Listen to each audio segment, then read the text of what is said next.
guys ng sibuyas. Lumaki na sila.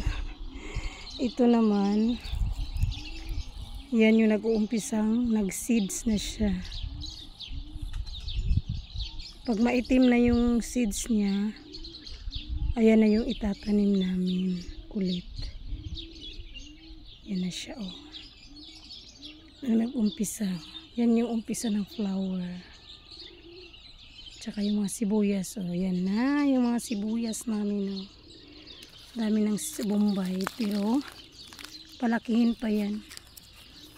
Makikita mo lang kasi siya. Hataw na hataw. At mga bombay, marami yan.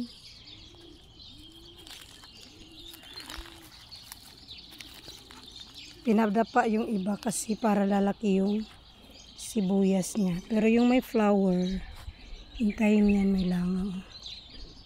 Hintayin niyang mag-seeds kasi yan yung itatanim namin. Yan siya. Diba maganda? Ito, nag-umpisa na yan mag-seeds. So, pag maitim na siya, kukunin ko na. Ito, wala pa. Flower pa talaga siya. Yan yung mga sibuyas, bombay. Marami yan dyan. Hindi mahirap mag-harvest kasi makita mo lang, oh. Pagbira, wala na. Harvest na. Palakihin pa yan. Beautiful flowers ng sibuyas. Marami siyang bombay. Malaki na rin sila konti dito. Lalaki pa yan. Yan doon, marami pa.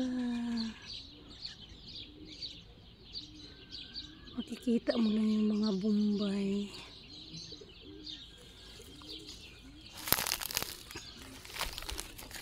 Ginaganyan siya para daw lalaki yung sibuyas niya.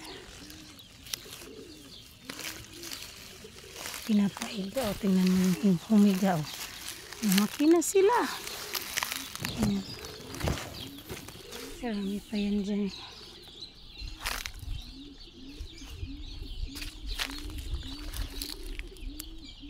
Flowers.